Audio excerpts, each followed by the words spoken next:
Welcome back to Most Amazing Top 10. Here are the top 10 unsettling photos withheld from the public. Part 3. You know what it is. Let's dive in. Kicking off the list at number 10, Victorian Memorials. I'm a sucker for dark history, and when it comes to the Victorian era, there is nothing more grim, honestly. Deadly dresses, the great stink, rats everywhere. It's a dangerous time. The life expectancy was, of course, a lot shorter than it is today. So you really had to hold on to those you loved, right? But this is a time where we don't have iPhones, we don't have Facebook just randomly showing you memories. Remember this? Like, no, stop. So how do you remember a loved one after they've passed away? Well, Victorian mourning jewelry, that's how. In the 1750s, it would be normal to carry with you a gold locket with hair from your past lover. It's, yeah, a little locket of hair. How cool is that? Creepy? A little bit creepy. It was often braided or neatly folded. It wasn't just a ball of hair stuffed in a locket. Although it wasn't not that either, right? It was pretty gross. During Queen Victoria's reign, she would often wear mourning jewelry. She made the locket of hair cool, dare I say. She made it popular. After the death of Albert, she went into a horrible depression. She wore mourning clothes for decades and decades afterwards. That's why you see the Victorian era and everyone's wearing black. Everyone looks all grim. It's because they just followed suit. They just wore what the queen was wearing. Bracelets, necklaces, rings. The enamel of the rings also depends on the type of death that came prior, or the type of mourning that you're doing. White enamel represented death of an unmarried woman. Pearls represented tears. Turquoise meant that you were thinking of them on that day. And eventually pendants with hair became a next step. I'm a fan of mourning jewelry. I like that idea. I wish I knew this sooner. I wish I knew this 10 years ago. I'd be like, oh, my eyebrow piercing? Yeah, it's to mourn my mother. That's why I got it. Sad and rad. Boink. There you go. Number 9, Detroit Ice Fountain. Located on Washington Boulevard, the Detroit Ice Fountain was quite the hazard. A spectacle, but a hazard nonetheless. Back in the early 1900s, a fountain was the talk of the town during colder months. Believe it or not, it's how bored people were, I guess. The water jets would run all year long, so in turn this fountain would freeze and pile up, and then freeze and pile up again and again. Eventually this thing reached up to 60 feet tall, made of pure ice, right on Washington Boulevard. This was so dangerous, yeah, shifting ice, dangling 60 feet above your head on the way to work. Literally tons of ice cracking above your head. The tradition has now moved to Belle Island, thankfully, so now you can safely observe said ice trees. Just, you know, maybe not in the middle of the street anymore. Number 8, Adhesive Bras. Back in 1949, Life magazine released an article that caught everybody's attention, obviously. May 16th, 1948, the article read, "For 5,000 years, clothes have been draped, tied, buttoned, pinned, and buckled on the human form. This year, for the first time in history, they will be glued on." Bam. How? How did they do it? They changed the game. Could this be? We're gluing on shoes and pants now? Let's do it. Inventor Charles L. Langs changed the game, or so we thought, in 1949. He made bra cups that would stick onto you with adhesive. So just a ring of glue. There you go. This special glue, this adhesive, was promised to leave behind no residue, and it was also supposed to be painless. Yet at the same time, it was supposed to stay glued on, even if you were to jump into a pool from 10 feet high. How? That was the sell. No way. Well, Langs ended up selling the company to Textron because it didn't work. The product ultimately failed because the adhesive needed to be applied every single time you wore said cups. Nobody wants to do that. We're not putting on toothpaste on our bras every morning and sticking them on. And again, they barely even worked, so yeah, none of these, thank you. I'm good. Glue on pants? That'd be sick. Till then, we're not trying that. Number 7, German mascots. German history is of course dark. So dark that YouTube won't even allow us to say certain words about certain people from that time. But we do our best. We like to rhyme. That's how we trick them. For today's list, I thought we'd take a look at Germany's fad of taking photos with polar bear mascots. Yeah, apparently that was a thing. Here in Toronto, we like to pose up next to the raptor or jay, the blue jay. It's always fun. Dap them up, it's always a good time. These photos are part of the teddy bar collection. They span from the First World War to the early 70s.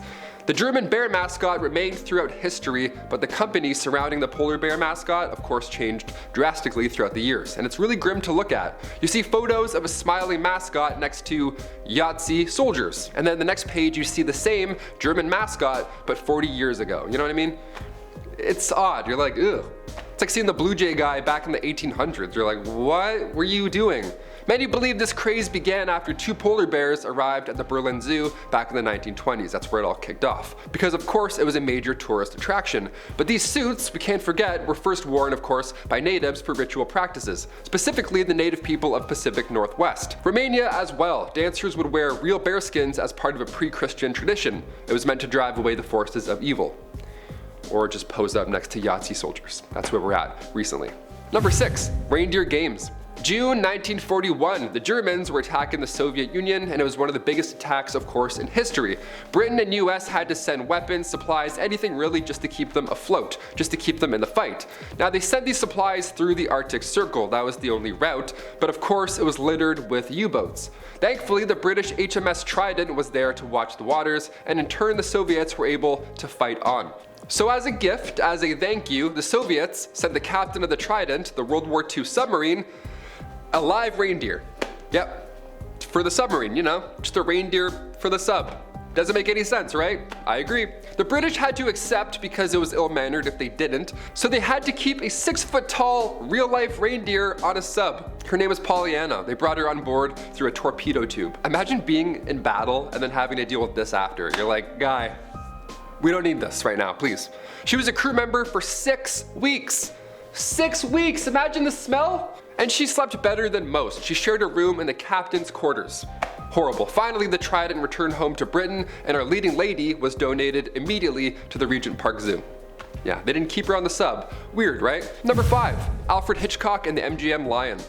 We're on part 3 now, so things are gonna get a little more bizarre. I'll veer more into the weird, gladly. Like this photo, for example, from 1958, taken by Clarence Sinclair Bull. The photo appears to be, well, it doesn't appear to be, it's Alfred Hitchcock serving tea to Leo the lion. The famous MGM lion, that's him. That's the guy. I want an autograph right now. He loves suspense and tea, who would have thought?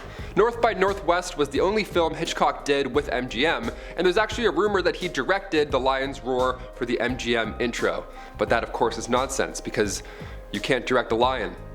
Yeah, just a little more lion-like. Awesome, thanks Leo. Let's take lunch. We're killing it. No way, that didn't happen. There have been 7 MGM lions in total, but Leo was known to be the most friendly.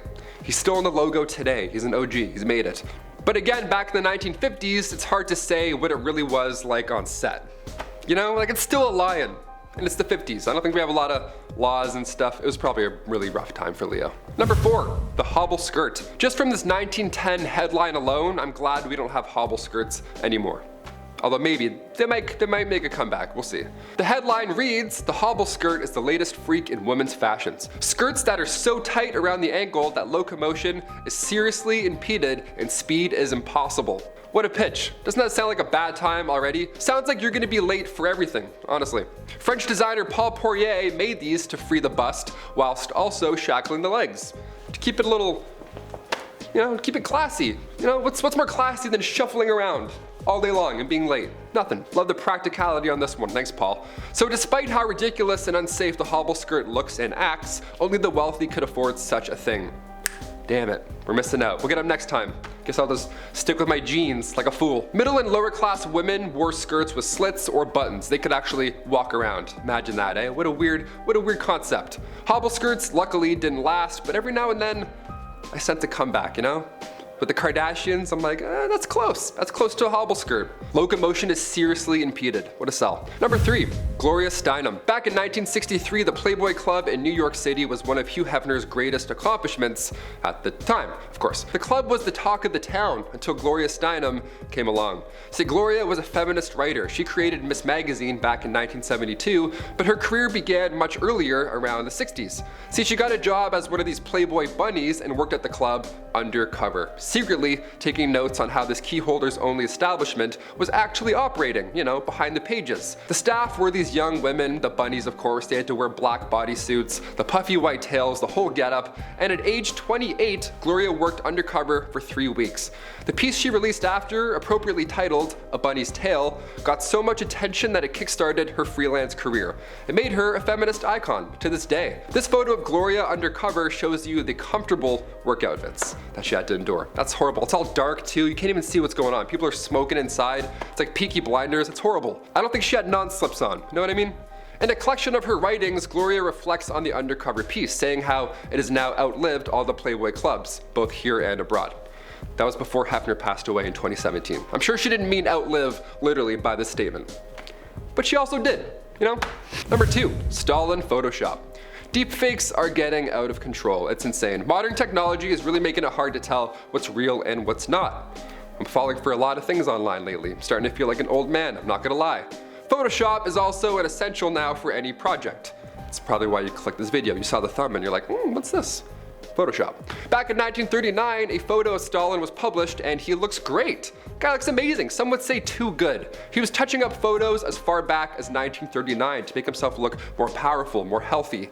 But even if you got a photo with him, there's a chance you would be digitally removed later on. Like Nikolai Yevtsov. Yeah, the leader of the NKVD, he was in a photo with Stalin, but around 1937, Nikolai was responsible for orders that had over 1 million people arrested. And to make matters worse, half of them were executed for crimes against the state. So it wasn't ideal, of course, to be in a photo with Nikolai. He was denounced, imprisoned, and died in 1940, so Stalin had him erased and replaced digitally in that photo. This man was ahead of his time. Even today we're replacing actors in movies with different actors, and you wouldn't even know it. And finally, number 1, Bill Clinton and Monica Lewinsky. Yes, we all remember hearing about this at one point, even if you wanted to or not. Bill Clinton talking about not having relations with that woman. Yeah, back when we had to download music on LimeWire, this would just pop up out of nowhere and blow your eardrums out. This was a huge scandal. This was that scandal. It was 1998. Clinton White House intern Monica Lewinsky was 22 years old and they had a relation from 1995 to 1997. Lewinsky said she hooked up with Bill 9 different times at the White House. Of course, you have to count. You're at the White House, obviously, you're keeping note. And apparently, according to her schedule, Hillary Clinton was also at the White House for at least 7 of those days. Hey, big yikes. Whenever I see this photo, I wish I was alive to see this unfold in real time.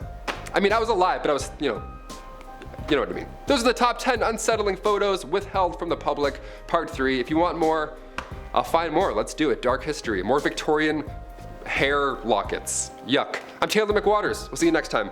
Bye.